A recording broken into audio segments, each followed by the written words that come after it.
I used to say God was very, very patient because it took Noah 100 years to build that ark.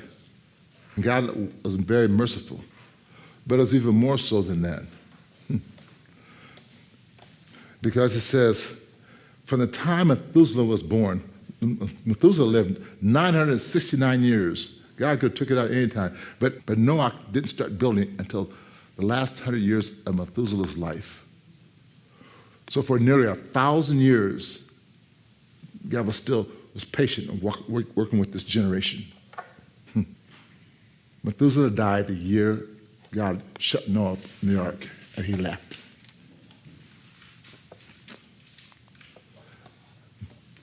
Now, I just want to just kind of talk a little bit about what the conditions was that caused the flood. Because I heard a lot of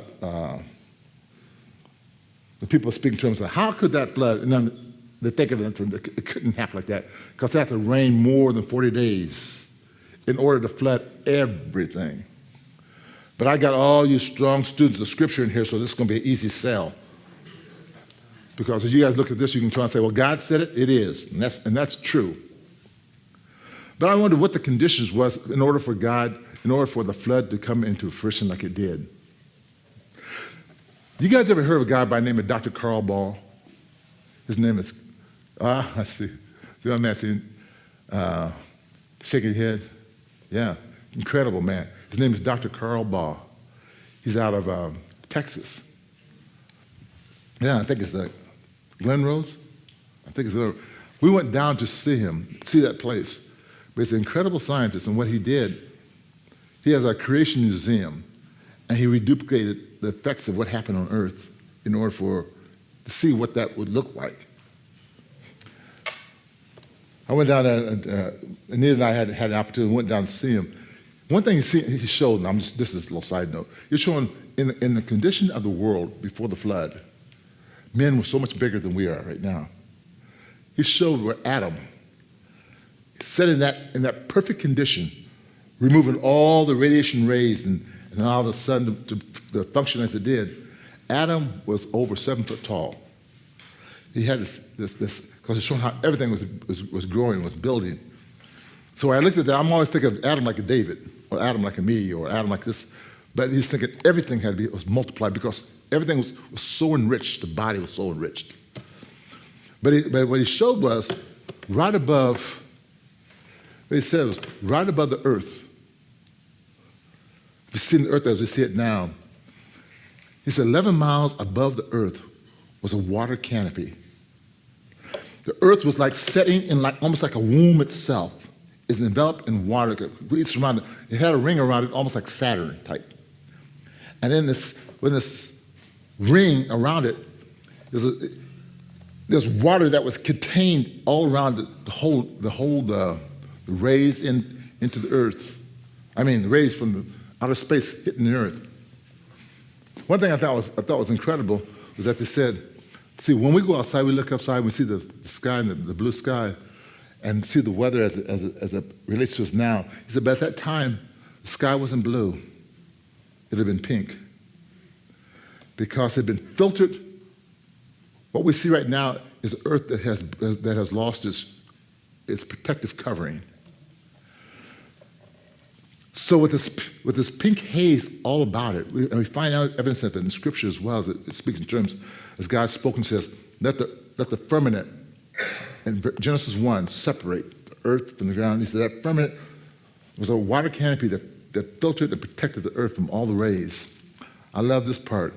He said, because what it did was, as it shielded it from all the sun rays and all the radioactive waves that was coming from the stars and the space, they absorbed all those rays that was trying to push into the Earth's atmosphere. And what all those rays and all those sounds, as they hit that amplified water shield, that firmament above, it produced music. And so what it says, when we get into Job, it starts speaking of it, it says, where were you when the morning stars were singing? He says, because people on earth walk around, he says, and they would hear, they didn't need the little earbuds in their ears. They had heard the earth just sing where the stars were singing, and music was coming down through it. He said the earth was almost like a bowl system. As they would walk and they would hear the sound of the angels and the singing that would take place in the heavenlies. So as Adam walked, there was no need for CDs or DVDs or any sound. They were awakened with the songs of heaven coming at them all the time. He said, so this canopy they said that surrounded the earth was 20 feet thick with moisture that was frozen that allowed the protection from the space into earth. So right now, we go outside and sit outside in the sun, you better put on some sunblock. Because not only would you get burned up, it can be deadly for the rays that's coming in, but there's no such thing as deadly rays. And then they said, below the earth, it said below the earth crust in the center. We talk about the tectonic plates and things of that nature. But it said below earth's crust was reservoirs of water that were designed to mist the earth from below. They didn't even hear of rain because of how God had set it up and how God had created it. Between the shelter above and what's coming from below, he said they were just filled. They can just see the moisture that will come up from the ground to water the earth in God's perfect design. They said plant life, I can see why Adam tried to hide himself among the plant life. They said leaves, a lot of the typical leaves were bigger than we were. You know, they're talking about going into Canaan and carrying those grapes back on a pole between two men. And so when Adam walked, because of the perfect environment, because of the moisture, see, I know it wasn't Iowa because they had no snow, no mud, there was no frost. It make the Bahamas and islands seem freezing or cold. I mean, it was like a being inside of a womb. The baby has everything. They're perfectly absorbed in the womb. As Adam would walk, they would feel this. So you understand, with dinosaurs and with all the animals that took place, they had the perfect environment to grow everything. I mean, the earth was perfect. But that same environment is what God used. They said, in Genesis 7:11, that's when it comes back and tells us that those elements are speaking terms from the water canopy above that surround the earth. These were the same elements God used to flood the earth itself. It said, for in 7:11 it says, the fountains of the deep were broken up. It said, when it spoke in terms of how all that would happen, how it would collapse, it said that all that moisture, the water that was in the center of the earth was heated up to boiling temperature. And when it started boiling and stuff, it says erupting from the ground, it started shooting up like volcanic geysers, just shooting up water and steam that shot up into outer space that pierced the firmament above, shooting up like missiles, rocking and shooting up all over the place. As a shot and hit the firmament, punched holes in that firmament above, like breaking a mother's womb. When it broke a mother's womb, he said, then the windows of heaven were opened. So you got water rushing down from 20-foot thick ice and things above, pouring down one way, and everything else belching up from the earth in the opposite direction. And for 40 days and for 40 nights, everything, you can say all creation erupted around him. Until the highest mountains that we didn't even have would be over 20 feet. The water stood 20 feet deep over top of the mountains. Get to the point where you see that, what's that? I heard the travesty they tried to put out, with Hollywood tried to put out with a movie called Noah. Don't waste your money. I don't know who's seen it. I'll be able to say, no. Horrible. God says he's seen all thoughts wicked. He called Noahic to come into the ark. This tragedy, this travesty, I should say, tried to show someone stole away. He got outside God's punishment to sneak into the ark. No, what kind of stunt was that? But anyway, he said he belched water from below and had water pouring from above that covered everything.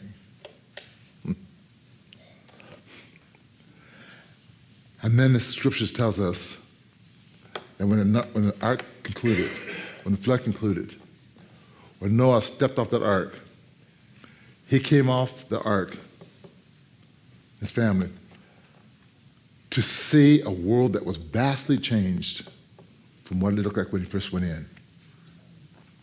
The pink sky was replaced by the blue sky, a sky that would turn even black at night. Something they wouldn't have to see at that time. Mountains were formed by the heaving of the earth's belching, the volcanic waters, and the landscape looked nothing like the huge vegetation that stood before, but it seemed life beginning afresh. But more astonishing, as they stepped off the ark, they would see no signs of human life. Not a one.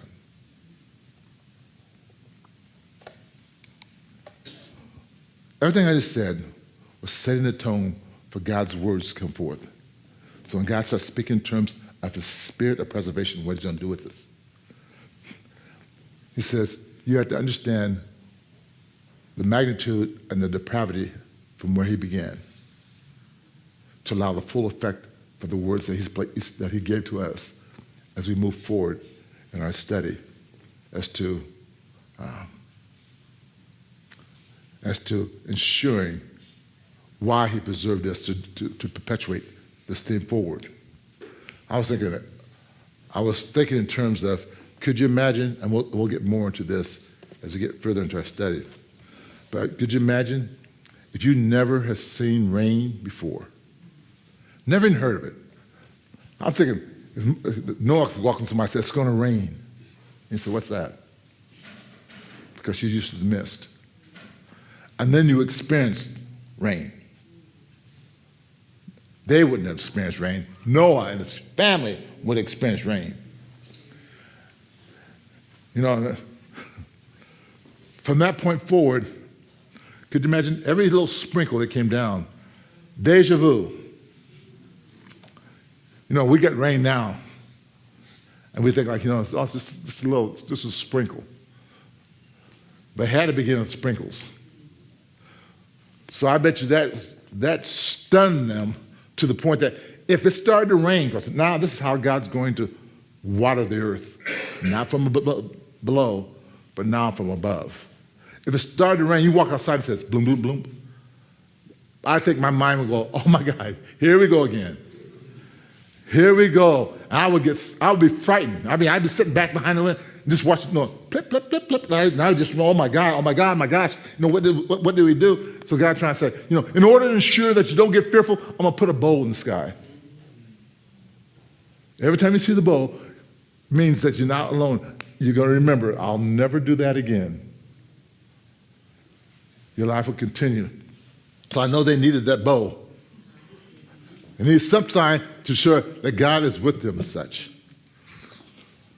The Noahic covenant, as we move forward in our study, we'll find that's what they put before the children. They call the young church. When they were wrestling with the fact of circumcision, that's what Paul was taking before them. You remember when they were saying, when he went back to Jerusalem and he started talking about asking the people, should they take on all, when the Judaizers went out and was threatening them. You guys remember that? They were thinking that they should take on all the full Torah, like the circumcised Jews in the city. And then they came up with a set of commandments that said, don't put the whole thing on them, just put these 4 commandments on them. Abstain from blood, abstain from adultery, from murder. So as they put them on them, what they said in the Bible, that became known as the Noahic laws or instructions. The simplicity of it. That piece is part of what God had put forth as part of his preservation of his covenant. We're going to discuss that as well. The depth of what they put upon them and the basic of what God had given us. It says anything else, between everything else, when they moved that one thing aside, he said, I surround you with the basics that allow you to live and function on earth. But see, within all those thoughts, we can throw things off from us and think, especially as we were coming up in our ecclesiastical upbringing, come from our different churches, we got various different doctrines that are placed upon you, and we think certain ways because of our upbringing. If I'm Catholic, there's a certain mindset I can take hold of. If I'm Episcopalian, Lutheran, I think a certain way because this is the doctrine that I learned with. But where did that structure? Where did that come from? What was the basis? What was the foundation to establish any of those doctrinal treaties from? Where do we find the basis of those thoughts? There's a thought that takes place because then what happens is then that holds us into a mindset that when you walk out and you try to walk and with a much more freer with the freer liberty of thinking. Like for example, somebody says, you were raised Baptist. How dare you do such and such? What do you mean you can't? What do you mean you speak in tongues? We don't speak in tongues. Where'd that come from? And you're like, well, I felt something as I was growing. As I got deep in spirit, God moved upon me, and I started speaking a certain way. That's thinking like, where'd you get that from? And if you don't understand the foundation from what you're saying and what he laid down, you're going to be just like I was talking about, living with a string. The enemy has come into your life and to our whole mode of living on earth as God gave us dominion, as God gave us supreme authority, and he's drawn a line, and we're being hindered on one side of the line because we don't know our rights. So God spoke some very specific ones to Adam. As we were trying to go through and try to understand, what did he say to him? What was the basis, what was the foundation he laid in Eden? Now, specifically after the fall, what did he lay down for us to move? Before Moses? Before Abraham? Before David? Before the New Testament renewed? There are foundational things that God laid down for a man to move and function and be powerful on earth.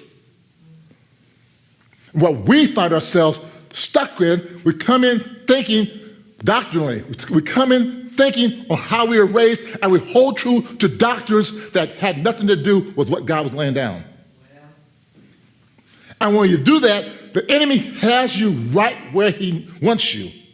Because you can't walk in the full liberty because you're stuck on a tradition that do not understand the foundation.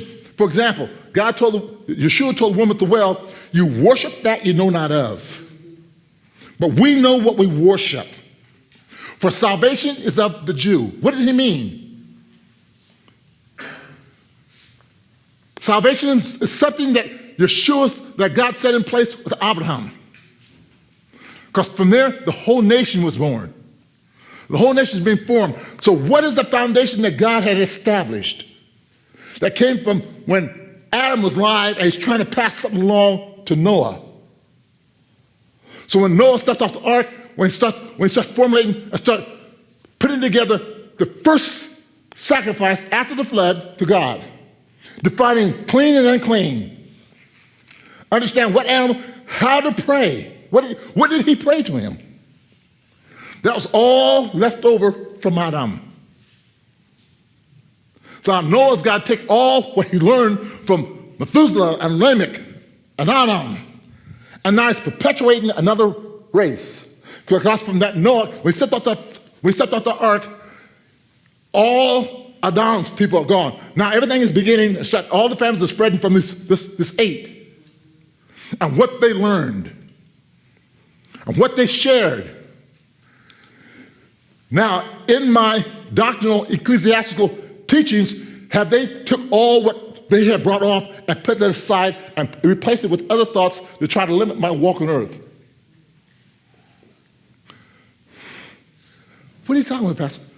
See, a lot of us came up and we thought the Old Testament is done away with. And a lot of us were raised up on New Testament. Now we're coming back into Old Testament thinking. But we're raised in a way that put a lot of what Noah, when God was talking, to the side. And I'm walking in, since I'm saved, I'm living on love, and I'm going to move along with this thought now. And the enemy is doing what he's doing to us? He's treating us like the sons of a Sceva. See, we walk out saying, the enemy trying, just like he tried talking to Yeshua, if you be the Son of God, turn this to stones to bread.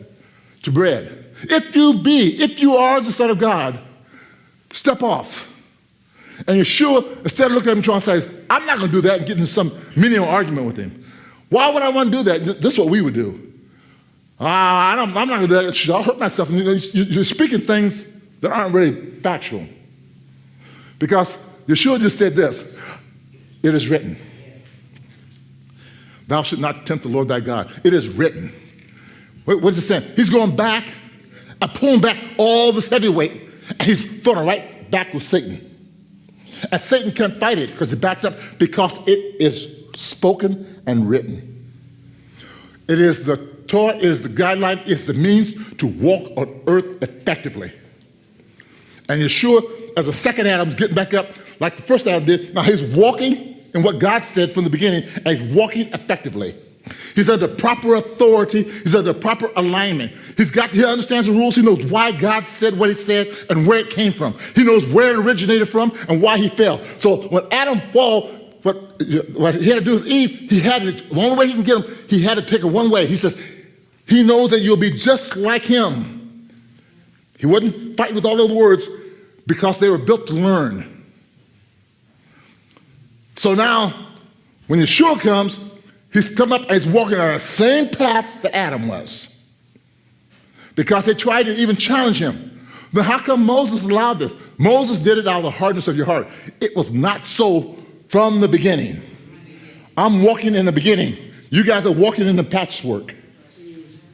You guys are walking along traditions of men. You're walking along things. You don't know what you're worshiping. You're walking in a certain way. I'm walking the way God has originally designed this earth to be. So, if I find myself putting aside God's covenant and I'm walking according to my doctrinal, to my ecclesiastical, to my church operating, and all the things mishmash, and I'm trying to relearn what Noah learned, what Adam learned, that's how come God's trying to say the enemy's going to eat your lunch because you're walking with stuff that's not effective. So we have to understand, what did God give Adam? What did God speak in Eden? What did God say to Noah? Because God hasn't changed, we changed. And if I know how God's thinking, then I can walk effectively. He's spoken to Abraham, he's spoken to David, he's spoken to Noah. He's not changing. We've got to get ourselves in a mindset that we understand our rights, then we can start speaking and understanding the full depth of how to live here effectually. That's what the covenant thinking is about. That's what covenant learning is about. That's what we're trying to say. I want to know, what did God say to Noah? What did he say? If that was relevant, then how come all the early believers took those same laws, what he spoke to Noah, and put them on the new believers? And they start walking in the same thought before all the anti-Semitic thoughts came in, before they tried all the persecution of Rome, before all this stuff came in to try to separate them. There was a set of rules they found worthy to put on them. They called them the Noahic laws. My mind's saying, okay, I need to understand what is foundational. If I don't do anything else, I need to know the basics.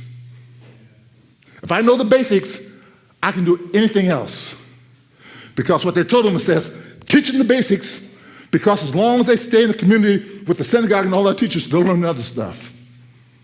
They'll learn that stuff because they'll just keep rubbing off on them. So, in this day and time, where I'm at right now, that's why my mind is firm. I think that's how come God put us in this place and started telling us, say, get them to understand the rights. Because in this day and time, in this world, with everything shifting, when every imagination was evil, with every thought that was sitting in this society, we're thinking we'll be affected by the people around us, and if we don't know the basics, it's easy for us to get knocked back and forth, end up with a mind that is no longer of awe, but of Nepal. And that was Satan's goal all along. Get them to the point where they no longer have an awe, but think contrary. That's how come we can end up with a society full of atheists and agnostics, where there's no reverence, there's no awe. And we'll say, well, they're nice. You know, I know he's atheist. I know he don't believe. I know that he's very agnostic. I can't pray around him. I got to act certain ways around him. I got to reverence him. See, that's how come when God put him in the land, he says, don't even blend with them. He said, they will be a thorn in your side and they will disrupt what you're doing. So all these thoughts come into bear. And we find ourselves succumbing to all this trendy, feel-good, lost dialogue. And it'll make you think like you got a problem. And if you don't watch out, you will start thinking that you got a problem. That's how come I use that analogy over and over and over and over and over to me. Just that string. See, I thought I had a problem. My grandmother, my family, everyone. And we stayed on one side of the problem, on this side of the string. We couldn't expand and grow because we thought we knew what was going on and the enemy was eating our lunch. And now we're coming into a day and time, it's a dangerous time. A dangerous time in the country where your doctrinal thoughts are going to become areas of knowledge in which you've got to walk and know. Because I'll let you know straight up. ISIS knows what the Quran says, and they know what they're trying to do. Terrorists know that. They'll die for it. Misled, wrong, but they read and read and read doctrinally wrong. If I come over here and I don't read and read and read, and I don't study my enemy, I am going to get my lunch eaten. They're fighting to take away, they're fighting to make you wrong where you can't pray in school, you can't read the Bible, you can't take it home, you can't put it out in public, they're going to try to take the Bible out of your hands, and if you don't know your basics, we'll find ourselves living on the side of a string, making things up, and being of no effective good.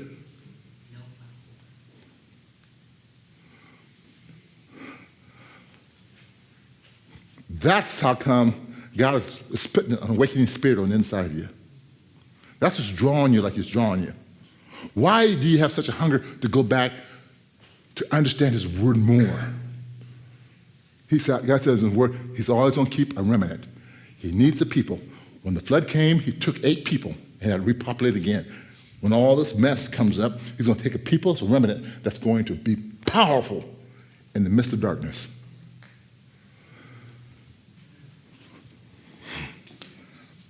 Boy, Matt, where are you going with all that? We need to understand our covenantal rights. We need to know what God said.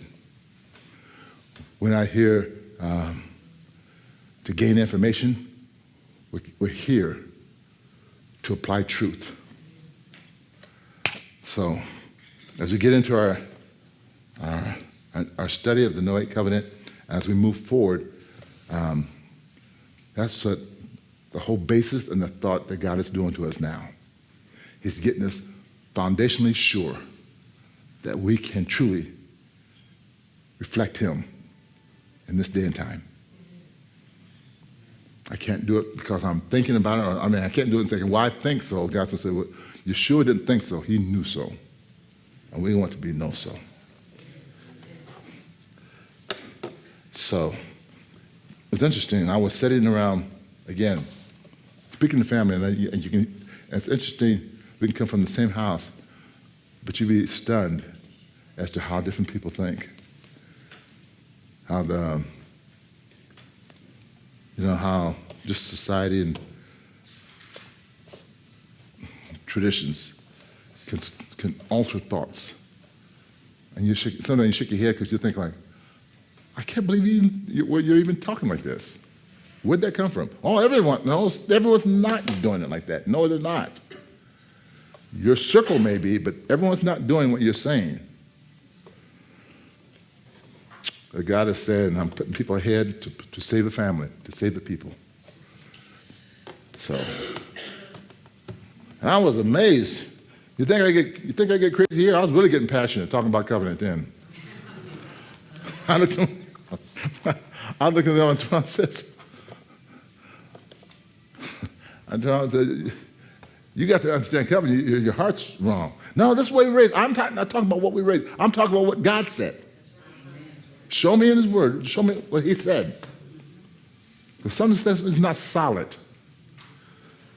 And God would have us, and I don't know everything. I'll be the first one to say that. But I know enough to know that I don't agree with that though, with what you're saying, but it's being perpetuated like it's truth. And when you got people in high places legislating laws, let you think that that's normal. That's not normal. It becomes black mold. It's black mold that is almost invisible but deadly. You can't scrub it. You can't wash it. God says, you just destroy it.